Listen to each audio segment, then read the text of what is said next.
Okay, right off the bat, I want to be very precise with my definition of what mainstream refers to. When I say the word mainstream, in the title that is, I am not referring to video game reviews that are simply popular. I'm referring to established media outlets with decade-long relationships to publishers. I am referring to large companies or corporations that produce in-house reviews for nearly every single major release on the market, and I'm referring to the corporations that span the entire world with franchised branches in multiple separate countries. That was important because I don't want people mistaking my words for an attack on various independent creators who oftentimes publish incredible reviews that rightly deserve to be noticed. On that front, game reviews absolutely can be trusted because that review is largely based in reality, not curated fantasy, and also comes from a well-defined perspective.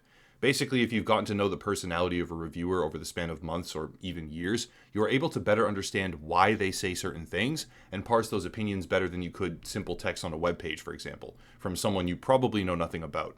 In essence, the long-standing format of pre-release reviews is impossible to trust, ever, and today I want to examine exactly why that is. To properly explain this, we need to look backward in time at two major projects that illustrate my point. The first example is Cyberpunk 2077, and for some people that name might alone be enough to prove the argument, but for those that don't remember quite so easily, let me elaborate. Cyberpunk 2077 notoriously was a botched release. The game had severe problems on current generation consoles, and while I have absolute faith in CD Projekt Red to continue improving the title, which they have done substantially since that time, to be fair, the reality of launch day was eye-opening to say the very least.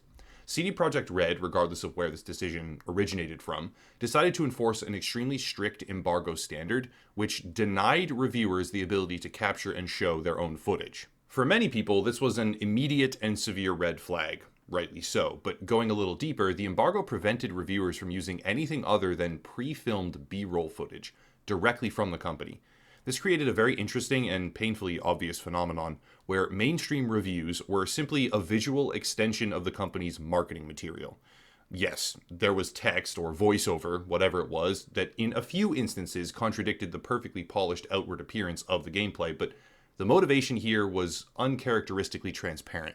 The premise was simple: control as much of the review process as humanly possible and control exactly what will be shown, because the actual state of the game, had reviewers captured their own gameplay sessions, would have been far worse. This led to a pretty bizarre launch window where many people who purchased the game on console were completely baffled at its condition.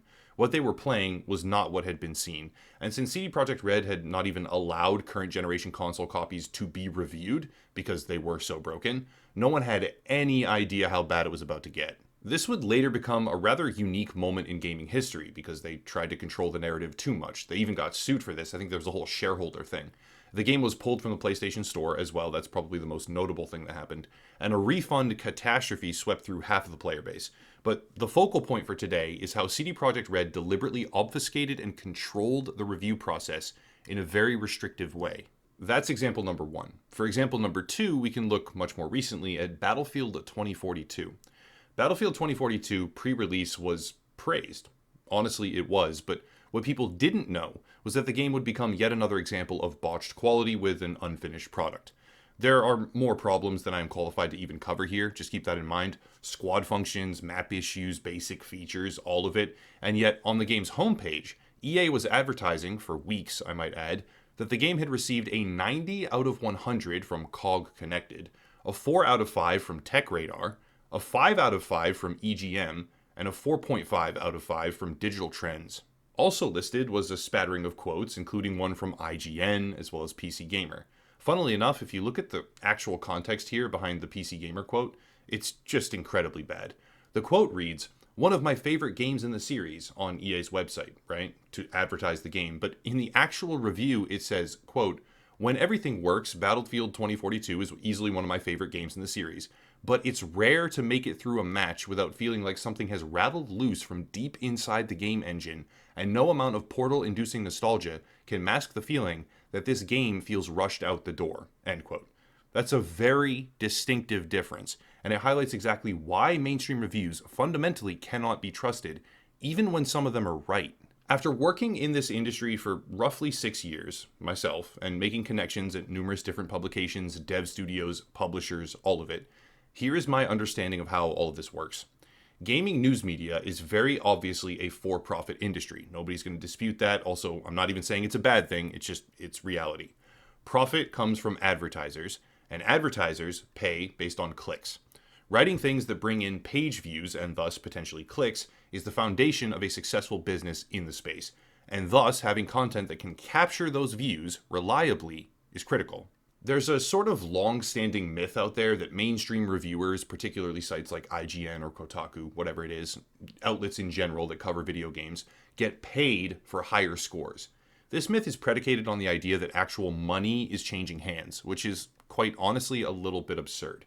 The reality is much more indirect, but if you really drill down to the core issue, yes, they are being paid a lot of money to stay on the publisher's good side, and if that means giving the game a higher score, well, it's happened before, and it will happen again. Here's how it works. Unnamed publisher has a big new game coming out, which is probably going to sell millions of copies and have millions of players. Unnamed media company knows this and wants to make money on that game, but the only way they can guarantee that they will make a lot of money is if they get their review out before the game is even for sale, thus maximizing traffic because of exclusivity. This requires them to be in good standing with the publisher, problem number one, but it gets worse.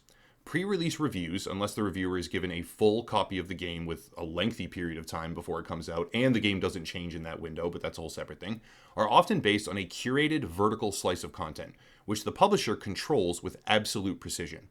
Cyberpunk 2077, for example, just didn't ship the console copies of the game that were the most broken. Presto Changeo, a game that would have had horrible feedback from a large chunk of players all over the different forums, becomes a game that sells perfectly fine at launch because they don't even know it's broken. For other games, they might even run a completely separate build or have a tiny little slice of time where they can play. Setting aside the fact that server traffic in a multiplayer game is one of the most unpredictable and chaotic things, period, these review events and review copies are fundamentally made so that the game looks and runs as good as possible. They have a smaller player size, plenty of resources, and the entire thing is built so that the game will get high scores. At a glance, Cyberpunk 2077 might have had some problems, but it was probably safe to purchase at launch, right? For console players, wrong. A great many of them were looking at mainstream reviews and treating that as an indication of the experience they might have, when in reality, mainstream reviews are typically done on expensive, high-powered machines, with special builds of the game, and a lower concurrent player count especially. Worse yet, they might have even been done on a custom build that is being run by the developers in real time. I once participated in a remote gameplay session just like that for a few hours on an unreleased game, and it ran so much better than the actual launch day version. I was baffled, but that is because the entire pre-launch format is geared towards deception. I wouldn't go so far as to say that Battlefield 2042 was perfect for the reviewers or even deserving of a 5 out of 5 or a 90 out of 100, but I would be willing to guess that it didn't have nearly as many problems for them. This means that the review they produced isn't accurate to player experience. Maybe it's slightly accurate to their experience, but not player experience for sure. And they got paid in the form of enormous traffic to their website, right? That is being paid indirectly, while basing the entire thing off of a product that they really can't even verify is accurate. Of course, there are always exceptions to this, right? That happens no matter what. You make a claim, there's exceptions. Something like Elden Ring can be held up as an example of extreme product accuracy, in my opinion, but not all games are like Elden Ring. In that instance, the game was finished, and I'm assuming just to prevent spoilers, that seems like the most logical decision they made, they had an embargo, at least I think they did, on what areas of the world could be shown in the pre-release review. This was not an embargo to change the reception of the game itself, because that wasn't necessary. It was fully completed and was fine. However, when there is an embargo on what can be shown, or what versions are being played, or how long the reviewer was even allowed to play them, you immediately cannot trust anything they say. I'm not saying this because you can't trust the person themselves who writes or creates the review, though at times perhaps that's also true.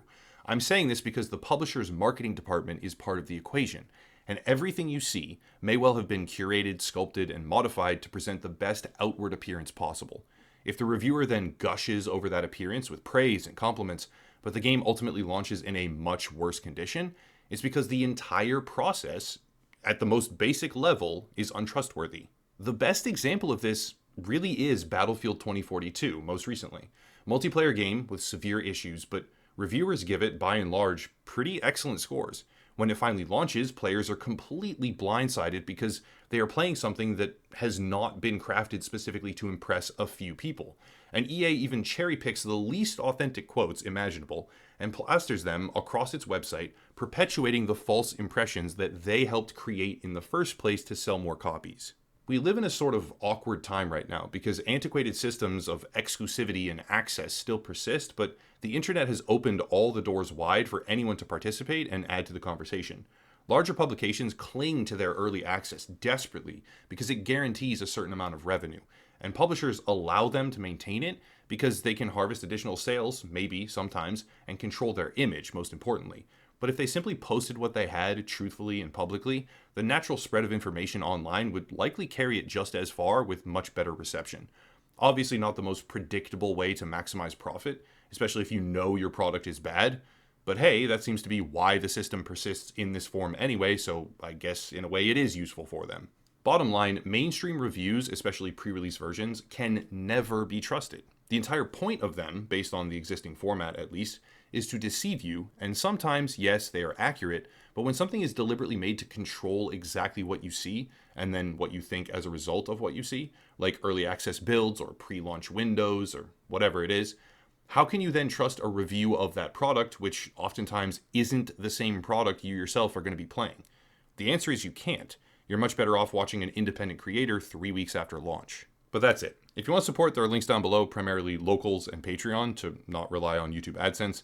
There's Odyssey, a YouTube platform alternative. My entire content library is over there as well, completely free.